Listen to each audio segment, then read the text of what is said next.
हरियाणा सरकार मुर्दाबाद, हरियाणा सरकार मुर्दाबाद, खट्टर पट्टर मुर्दाबाद, सीएम मुर्दाबाद, अनपढ़ शिक्षा मंत्री मुर्दाबाद, अनपढ़ शिक्षा मंत्री मुर्दाबाद, भगोड़ा खेल मंत्री मुर्दाबाद, भगोड़ा खेल मंत्री मुर्दाबाद। 1983 पीटीआई को बहाल करो, 1983 पीटीआई को बहाल करो, नहीं तो निकम्मी सरकार डूब मरो,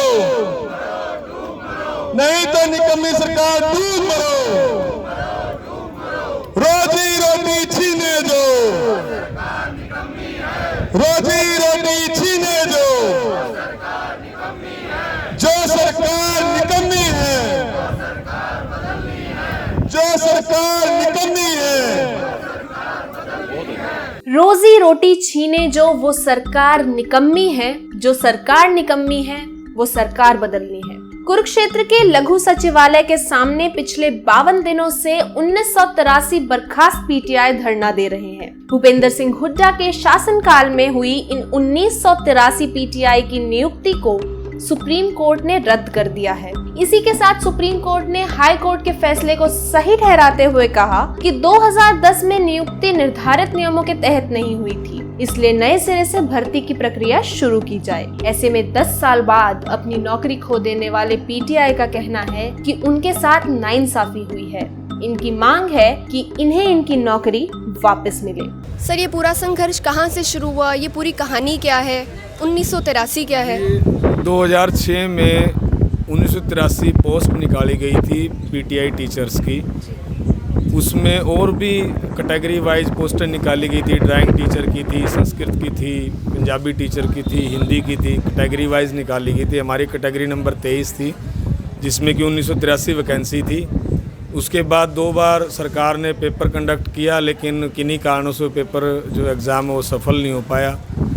फिर इन्होंने क्राइटेरिया, एकेडमिक क्वालिफिकेशन और इंटरव्यू के आधार पर 2010 में इस भर्ती को पूरा किया था हरियाणा सरकार ने। तो उसके बाद रेगुलर भर्ती होने के बाद हमने 30 अप्रैल 2010 को सभी 1983 पीटीआई ने ज्वाइन किया और 10 साल नौकरी करने के बाद 2011 में उस टाइम इस नौकरी को चैलेंज किया गया था। जो साथी हमारे जो सेलेक्ट नहीं हुए थे, उन्होंने जितने भी ऑब्जेक्शन लगाए थे वो सभी हाई कोर्ट में भी, सुप्रीम कोर्ट में भी, सभी के सभी एलिगेशन रिमूव किए गए।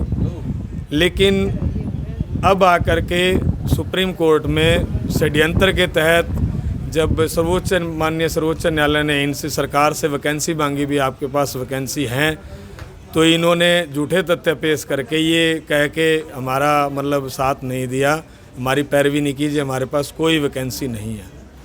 नील वैकेंसी दिखा करके इन्होंने हमारे को वहाँ से हरवाया गया हमारे को। बता दें कि हाई कोर्ट के जस्टिस एजी मसीह ने अपना फैसला 11 सितंबर 2012 में ही दे दिया था और भर्ती को रद्द कर दिया था। कोर्ट ने पूरी 68 याचिकाओं पर सुनवाई के बाद ये फैसला सुनाया था, लेकिन 1983 पीटीआई ने सुप्रीम कोर्ट में अपील की। इस बीच सालों तक इन पीटीआई की नौकरी चलती रही। इस दौरान सबकी जिंदगी आगे बढ़ी, लेकिन 8 साल बाद आए फैसले ने सबकी जिंदगी उलटफेर कर दी है। जो अपने घर में कमाई का एक लौता साधन थे, उनको रोज का घर खर्च चलाने में भी दिक्कत का सामना करना पड़ रहा है। मैम, आपको ये सरकार के इस फैसले से एकदम से जो बर्खास्त कर दिया गया आपको नौकरी से, और ये कोरोना काल में आपको किन किन स्थितियों से जूझना पड़ रहा है? देखिए, कोरोना काल में जो हमें बाहर निकाला है सुप्रीम कोर्ट की आड़ लेके और राजनीतिक षड्यंत्र के तहत हमें हरियाणा गवर्नमेंट ने बाहर निकाल दिया गया है। जबकि माननीय सुप्रीम कोर्ट ने यह भी आदेश दे रखे थे कि कोरोना काल में, और हमारे प्रधानमंत्री श्री मोदी जी का भी यही कहना था कि कोरोना काल में कोई भी सरकारी या गैर सरकारी कर्मचारी है वो बाहर नहीं जाएगा, अपने डिपार्टमेंट के अंदर ही रहेगा। और हम लोगों को रोड के ऊपर लाकर खड़ा कर दिया इस भयंकर परिस्थितियों में महामारी के चलते हुए। तो हमारे लिए आप देख ही सकते हो कि एक तो कोरोना काल चल रहा है, ऊपर से हमारी सैलरी आनी बंद हो गया, हमारे बच्चे हैं, परिवार हैं, और बहुत सारे परिवार ऐसे हैं जिन्होंने अपने हाउस लोन वगैरह सब कुछ ले रखा है। किन्हीं के बच्चे जवान हो चुके हैं, उनकी शादियाँ होने वाली, किन्हीं के बच्चों ने आगे एडमिशन लेना है, तो सब एज इट इज़ जहाँ था वहाँ रुक गया।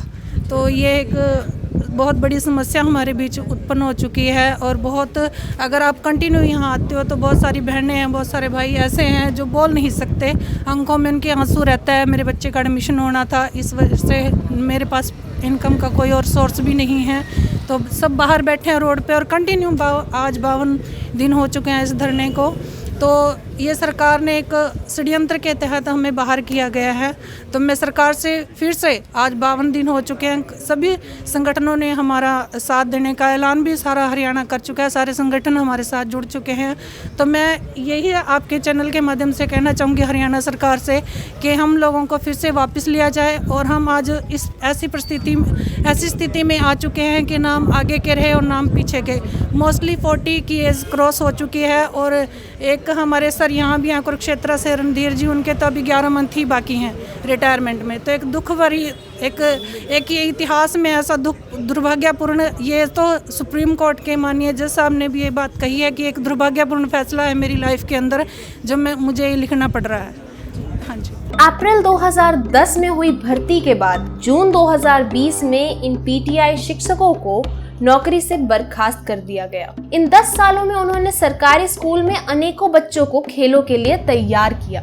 ऐसे में इनकी याचिका है कि डिसीजन को रिव्यू किया जाए। मैम, मैं सबसे पहले आपके चैनल के माध्यम से जो हमारा सहयोग करने के लिए आप लोग आए हो, आपका चैनल, मैं आपका अपने 1983 पीटीआई का की ओर से आपका हार्दिक धन्यवाद करता हूं। और आगे भी उम्मीद करता हूं आप हमारे ऐसी इस मुहिम में साथ देंगे। तो सबसे पहले मैं ये कहना चाहता हूं मैम कि हम एक आम पीटीआई आम टीचर नहीं है। हमारे में ऐसे टीचर हैं जो अध्यापक हैं, शिक्षक हैं, गुरु हैं, जिन्होंने हर लेवल पे, हर मुद्दे पे बच्चों को तैयार किया है। मतलब आप ये नहीं मान सकते कि आप हर किसी भी फील्ड में जाके एक इंटरनेशनल मतलब अच्छे जिम्नास्ट तैयार करना या अच्छे खिलाड़ी तैयार करना, मैं अपने बारे में नहीं कहना चाहूँगा, ज़्यादा कह रहा हूँ, लेकिन अगर आप पूरे हरियाणा में देखोगे तो 1983 पीटीआई में कितने शिक्षकों ने, कितने गुरुओं ने इतने खिलाड़ी तैयार किए हैं। आप ये देखो कि अब खेलो इंडिया, जो भारत सरकार ने खेलो इंडिया के नाम से एक मुहिम चलाई है, जो कि 2028 का लक्ष्य है कि हम ओलंपिक में जाकर ज़्यादा मेडल लेके आएँ। वो एक हमारा जो मकसद है, जो एम है, जो मोटो है, वो कब पूरा होगा? जब हम ये गुरु होंगे। हमारे इन गुरु के बगैर तो हम एक खिलाड़ी को तैयार नहीं कर सकते। तो इस वजह सरकार ने जो हमारे सरकार न्याय किया है, हमारे सेवाओं को देखें, हमारे उस कार्य को देखें। हमने जो अब देखो, मेरे एक गवर्नमेंट स्कूल में मैं एक एम्प्लॉय 2010 में भर्ती हुआ था एज ए पीटीआई, तो कुरुक्षेत्र के अंदर है जो स्कूल। तो उसमें क्या हुआ कि हमने एक गाँव के अंदर इतने जिम्नास्ट तैयार किए हैं, जो आज पहले तो मेरे स्कूल के बच्चों को तैयार करके, उनको मोटिवेट करके गांव के बच्चों को एक जिम्नास्ट तैयार करना यानी कि एक बहुत मुश्किल काम है। लेकिन जैसे तैसे भी हमने पैसों की आर्थिक तौर पर, फाइनेंशियल तौर पर सुविधा ली, गांव से ली, स्कूल से ली, जो अपने संस्था के लोग थे उनको सहायता ली, उनका सहयोग करके हमने जैसे बच्चों को एक नेशनल चैम्पियन, एक सरकारी स्कूल से ऑल इंडिया चैम्पियन जिम्नास्ट तैयार करके जो हमने एक नया इतिहास रचा है। वो मेरे हिसाब से जो एक और मैं कहना चाहूँगा इस आपके चैनल के माध्यम से, जो हरियाणा स्पोर्ट्स डिपार्टमेंट से जो पूरे हरियाणा में जितने जिम्नास्ट हैं, जितने जिम्नास्ट तैयार हुए हैं, और एक हमारे सरकारी स्कूल के जिम्नास्ट के बच्चों को देखो, क्या हमारा रेशो उनसे ऊपर जाएगा। मैं इस चीज़ को चैलेंज करता हूँ, लेकिन सरकार इस चीज़ को ना इग्नोर ना करे और हमारी जो मुहिम है बहाली की, उसको बहाल करे।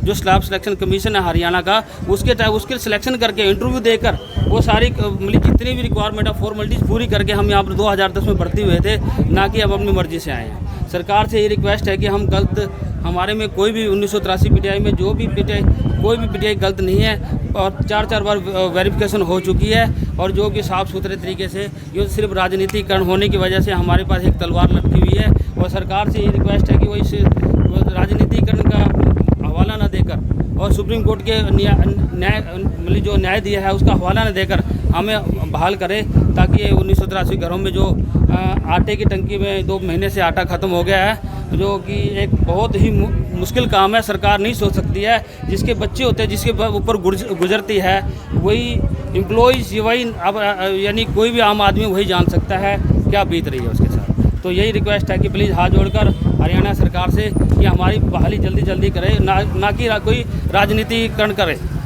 धन्यवाद। इस सारी बात में ये तो समझ आता है कि हुड्डा सरकार में 1983 पीटीआई में से कुछ की नियुक्ति सही नहीं थी। सही न होने की वजह से हाई कोर्ट ने भर्ती रद्द की और अब सुप्रीम कोर्ट ने भी हाई कोर्ट के फैसले को सही ठहराया। लेकिन इनमें से जो पीटीआई सही तरीके से आए थे वो भी फंस गए। अब सुप्रीम कोर्ट ने फिर से एग्जाम कंडक्ट करवाने को बोला है। ऐसे में इन 1983 पीटीआई का कहना है कि जब वो पहले ही मल्टीपल लेवल एग्जामिनेशन दे चुके हैं तो फिर से क्यों दे। मामला पूरा गरमाया हुआ है। सरकार भी अपनी बात पर अटल है और ये 1983 पीटीआई भी धरने से हिलने को तैयार नहीं है। हरियाणा में 1983 पीटीआई की भर्ती की प्रक्रिया 23 अगस्त 2020 को शुरू होने जा रही है। इस बीच आप भी ऐसे ही महत्वपूर्ण खबरों के लिए देखते रहिए हरियाणा मीडिया न्यूज।